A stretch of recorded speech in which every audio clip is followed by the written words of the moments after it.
All right. Hello. Facebook is connected. LinkedIn is connected. And YouTube is connected. Hey, good morning. Good afternoon, depending on when you're watching this or when you're joining me. If you're joining me live, then I'd invite you to say hello in the chat. Leave a comment. Um, doesn't look like I really get information from LinkedIn. I'll have to check on that. Let's see, where do I start? I have a couple thoughts I want to share with you today, but of course, the hat is a trend that we've started. And this particular hat comes from the 1st MI Battalion, the Guardian Eagles community of intelligence professionals that I supported and worked with in Germany, served with throughout my last few years in Germany. What a great experience that was. I was fortunate enough to spend a little extra time in Germany um, and enjoyed learning from and challenging the leaders in that community beyond Afghanistan and some of the other wonderful things we were doing. So that's where this particular hat comes from. And I am running low on hats over here. I've got a couple more to show you or share with you, to talk about different stories or points throughout my life. Ryan, I still appreciate that invitation to wear a different hat each day for each of my lives, but they're quickly going, and I'd love to get some more. So if you've got a hat that's inspired by a story that you'd like to share with me, I'd love to invite you to connect with me, and let's see how we can add to this collection. Otherwise, I can probably only do this a few more times with a hat on, and either way is okay, because I finally got a haircut. So let's see, let me set this one on this stack. That's the hat for today. The thoughts I wanted to share were, well, they're separate but related. This morning I was in one of my group sessions, and we had a wonderful conversation, and what came up was the thought groups that have been created. I've run into and I've discovered through conversation with people that there's really two thought groups out there with regards to this entire vid thing going on. And I'm going to leave it at vid, because if we say the other words, the algorithms don't like us, and you might not get to see this video. But I digress. The thought groups are really looking at 2020. And I think the conversation this morning started something around the fact that they heard a Christian radio commercial, and they talked about the idea that they thought 2020 was going to be just this disaster of the year until 2021 came along, and they realized how much worse it could really get. I think that that's one thought group. There are plenty of people that I've come across and that I've talked to or that I've heard from that feel like these last 2 years have just been a disaster for them. It's been a miserable experience. And while I think there are some miserable things happening as a result of all of the political environment, all of the restrictive environment that has occurred as a result of the vid, there's also another thought group, and it's those of us who can proclaim proudly that 2020 and then even into and through 2021 were some of our best years ever.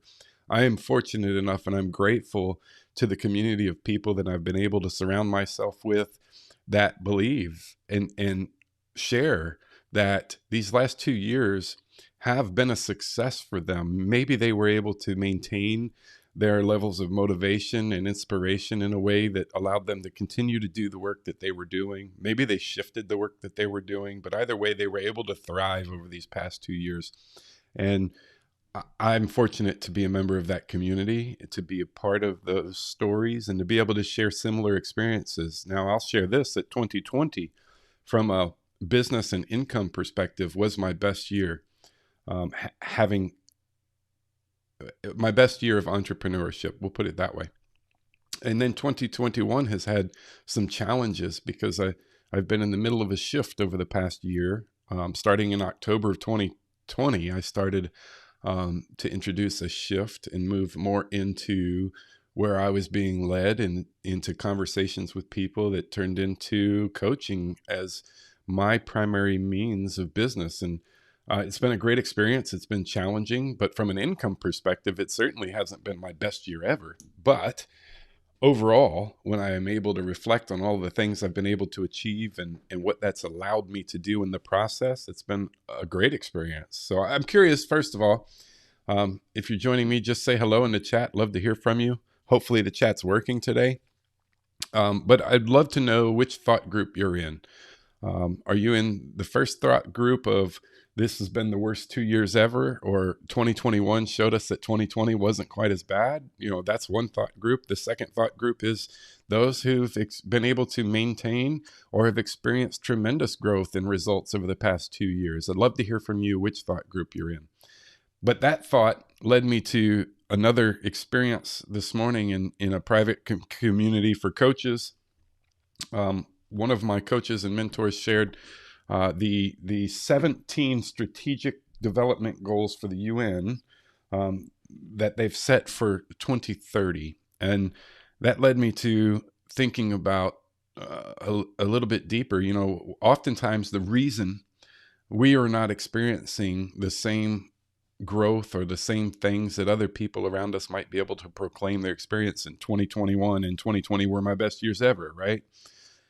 The reason we're not experiencing those things is because sometimes we're focused on the smaller problems, the problems that we're dealing with on a day-to-day basis.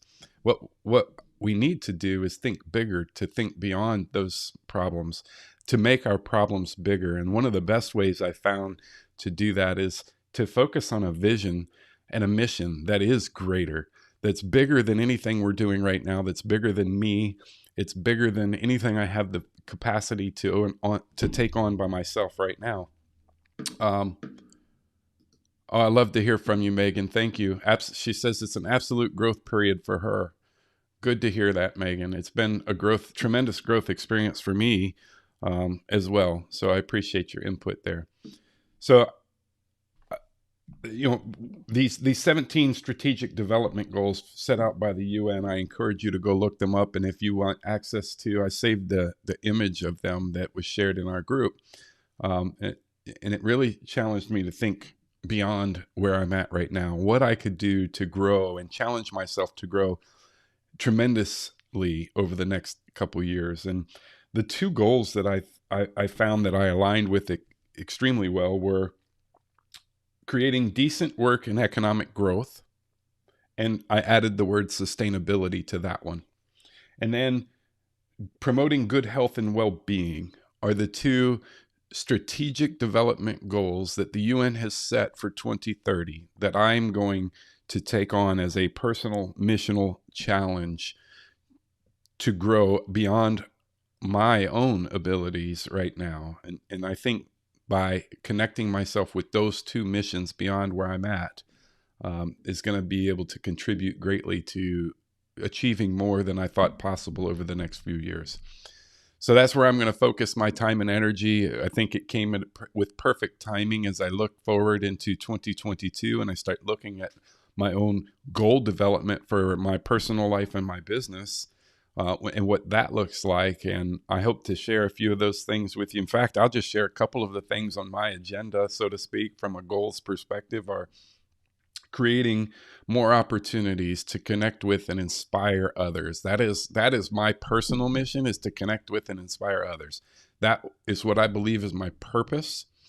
And I intend to incorporate a few more ways next year to be able to do that. I have a mastermind right now that I lead. I'm looking to grow that to capacity. When I say capacity, I mean maybe 10, maybe 12 people, but no bigger. And then I would like to set forth and launch 2 new masterminds. I want to launch one here locally for people who would like to connect in person and, beyond. So to connect with in person here in my local community and slightly beyond that, reaching out into some of the other local business leaders that I can connect with in person. So I want to create that experience moving into the first quarter of next year. That's one of my goals. And the second one is to create a similar community virtually with some in-person events. So a blended approach to a mastermind for veteran business owners, those military veterans who have shifted into successful entrepreneurial adventures. Those are two of the things I have on my agenda for goals next year. So with that, I'd love if you not only share which thought group. Earlier on in this conversation, I asked about thought groups. I'd love to know which thought group you're a part of or participate in. And then I'd love to know one or two of your goals for 2022. And I will also throw out there that, if you struggle with goals, I just led a goal setting session. We walked through 7 steps that incorporate some things I think are missing. Most people set out to set goals, and I said I set out to set goals. So there's a lot of sets in there, but they start out setting goals and they follow a process. Typically, the process is the SMART goal steps. What those fail to address is, how do you maintain motivation and focus in development of those goals, and then pursuit in achieving those desired outcomes. And I walk through some processes in these 7 steps that I think really contribute value from a growth perspective. It addresses areas like what developmental areas are going to contribute to continued advancement towards that desired end state, and how are those pieces going to help me overcome obstacles? So we plan for obstacles that are going to come up. We talk through some simple steps of how to deal with obstacles we know are going to be in our way. If I was looking to lose weight this year, I know that, attending some larger gatherings, there's going to be food that might not contribute to my success and the goal that I want to achieve. How do I maintain motivation and focus on my desired end state while faced with those obstacles I can plan for? But then what do we do with the obstacles we can't plan for? The things we know will probably come up, but we're not sure what they look like. We talk through some steps to address all of those, as well as the maintain motivation piece. So connecting your values to your vision and the desired outcome, or something else that we incorporate in these steps. If that's something that's of interest to you, you can either schedule some time to speak with me at talkwithdanw.com, or reach out to me here. I'd love to facilitate another session. I didn't charge for that. I don't plan to charge for that. I really just want to help connect people with the desired outcomes they would like to see in the next year. So if that's of interest to you, certainly reach out to me. With that said, I think that's all I came to share today. I apologize. I commit to being here daily. I did not make it yesterday, but I am committed to continuing to show up for you. So I hope to see you all tomorrow, and have a great day.